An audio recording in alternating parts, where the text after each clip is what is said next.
hari kita selagi tidak disampaikan. Bersama masa, ayo kita bersama-sama kita sampaikan kisah sejarah agar tetap diingat oleh penerus kita. Membawa kisah sejarah, satu amanah, satu semangat. Bismillahirrahmanirrahim. Bersua lagi dalam membongkar kisah sejarah. Kali ini kami membawakan satu lagi topik menarik, iaitu keganasan yang disetujui oleh negara, strategi ketenteraan dan pemerintahan dasar. Seperti apakah kisah ini? Mari sama-sama kita saksikan. Ramai-ramai malis bong bukanlah tindakan terpencil tentera nakal, tetapi lebih kepada produk strategi kontra pemberontakan yang dikira disetujui oleh peringkat tertinggi rejim Marcos. Ia mencerminkan dasar menyeluruh kerajaan perang total terhadap pergerakan pemisah Moro, terutama Barisan Pembebasan Kebangsaan Moro, MNLF. Spool dalam bahagian kempen ketenteraan di Mindanao adalah dicirikan oleh doktrin pemusatan paksa dan mentaliti bumi hangus, di mana keseluruhan komuniti yang disyaki melindungi atau menyokong pemberontak diperlakukan sebagai tentera yang sah sasaran. Semasa kemuncak konflik pada awal 1970-an, Angkatan Tentera Filipina tertumpu sebanyak 50,000 hingga 60,000 tentera di rantau ini, mewakili sehingga 80% daripada AFP jumlah kekuatan tempur. Yang besar ini digunakan bukan hanya untuk terlibat dalam berjuang, tetapi untuk menenangkan kawasan luar bandar. Tugas yang sering berubah menjadi sasaran orang awam. Perkhidmatan pendekatan negara berakar pada dehumanisasi asas orang Moro, melihat mereka secara kolektif sebagai ancaman kepada integriti negara dan bukannya sebagai entiti budaya dan politik yang berbeza dengan rungutan yang sah. Khusus di Palembang, didorong oleh gabungan paranoia ketenteraan dan politik yang kuat. Pengiraan masa pembunuhan beramai-ramai pada September 1974 bukanlah kebetulan. Ia bertepatan dengan ketegangan meningkat berikutan serangan MNLF yang berjaya di lokasi strategik seperti Jolo dan Kota Batu, Bandar pada awal tahun itu. Lebih mendesak, tentera takut bahawa sebab Moro akan mendapat tarikan antarabangsa yang ketara semasa Pertubuhan Kerjasama Islam OIC yang akan datang mesyuarat di Kuala Lumpur. Kerajaan berusaha untuk menunjukkan keputusannya dan menghancurkan apa-apa kemiripan rintangan Moro sebelum perhatian dunia beralih kepada isu ini. Perkhidmatan operasi di Palembang dengan itu dibingkai dalam logik ketenteraan yang sempit untuk menimbulkan keganasan maksimum pada penduduk tempatan, memutuskan hubungan mereka dengan MNLF dan menghantar mesej yang jelas kepada OIC dan dunia yang lebih luas bahawa Filipina berada dalam kawalan yang kukuh. Ini diartikulasikan oleh tinggi pegawai berpangkat yang menolak peristiwa itu sebagai tindakan ketenteraan yang diperlukan untuk mencegah pemberontak lain menerang.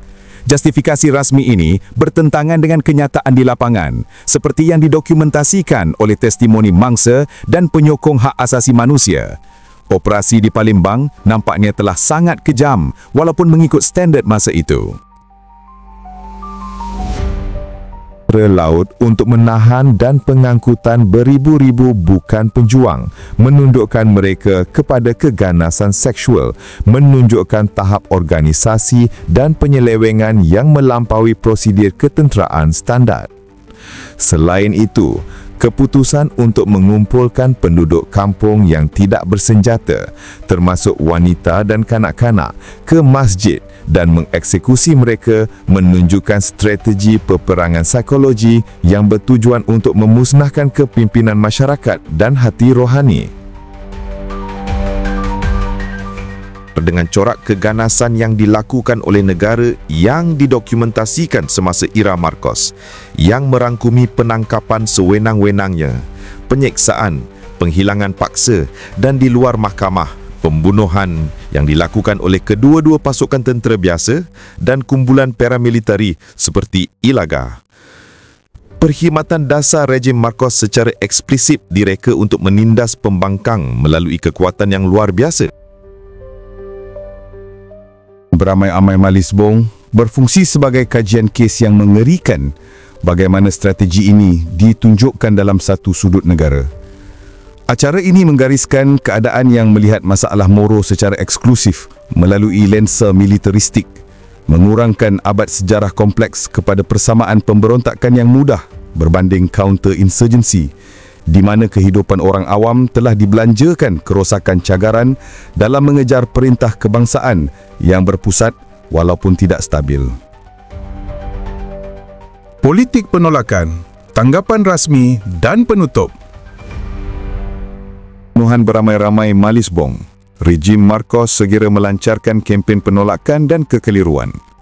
Corak tingkah laku yang telah mencirikan tindak balas kerajaan Filipina berturut-turut kepada pelanggaran hak asasi manusia yang tidak terhitung jumlahnya yang dilakukan semasa tempoh Undang-Undang Marshall. Ini berdiam diri rasmi dan kepalsuan secara terang-terangan memainkan peranan penting dalam melindungi pelaku dari pertanggungjawaban dan memperkukuhkan warisan impunity. Pegawai tinggi yang kedudukan meletakkan mereka di neksus kuasa dan tanggungjawab berada di barisan hadapan perlindungan ini. Setiausaha Pertahanan Juan Ponce Enrile, tokoh utama dalam rejim Marcos, secara terbuka menafikan bahawa pembunuhan beramai-ramai pernah berlaku, membingkainya peristiwa itu sebagai tentera yang sah dan dibenarkan penglibatan terhadap pejuang musuh. Begitu juga General Fortunato Abad, bekas ketua staf AFP, mengulangi penyangkalan ini, menyumbang kepada naratif yang disetujui oleh negara yang delegitimasi penderitaan mangsa dan keluarga mereka. Pendirian rasmi ini bukan hanya pendapat beberapa individu, tetapi mencerminkan rejim pendekatan yang lebih luas kepada pentadbiran. Kerajaan Marcos beroperasi di bawah sistem yang mengutamakan keselamatan negara di atas segala-galanya, dan apa-apa pengakuan kekejaman yang dilakukan oleh pasukan keselamatan akan telah merosakkan asas pemerintahannya. Oleh itu, penolakan itu adalah keperluan strategik direka untuk melindungi reputasi tentera dan kesahihan rejim undang-undang tentera itu sendiri.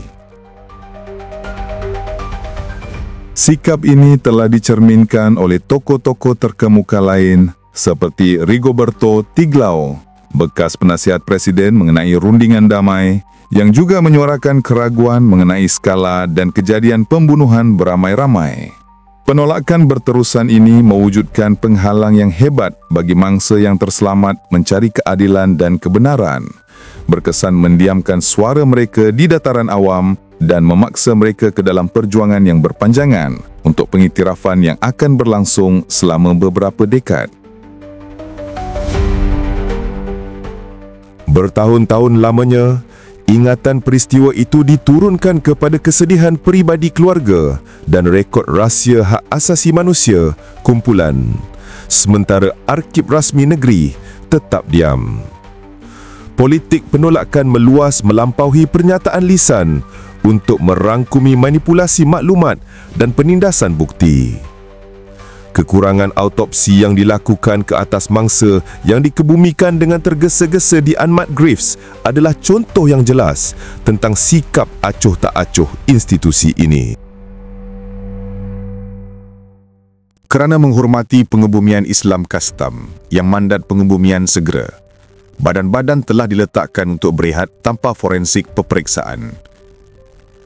Ketiadaan bukti saintifik ini memudahkan orang yang ragu-ragu untuk menolak tuntutan korban besar-besaran. Selain itu, kawalan kerajaan ke atas rekod rasmi dan media memastikan bahawa naratif alternatif, terutamanya yang berdasarkan kesaksian yang terselamat, menerima sedikit atau tidak platform. Usaha sistematik untuk memadamkan peristiwa dari kesedaran negara adalah ciri khas jenayah yang dilakukan oleh negara. Yang mewujudkan penganiayaan kedua, di mana trauma kekejaman asal ini ditambah pula dengan keengganan kerajaan untuk mengakuinya. Dinamik ini mengekalkan titaran ketidakadilan, meninggalkan keluarga mangsa dalam keadaan kesedihan yang tidak dapat diselesaikan dan menghalang negara daripada menghadapi skop penuh keganasan yang dilakukan atas namanya. Menolakkan Malisbong pembunuhan beramai-ramai bukan sekadar nota kaki sejarah.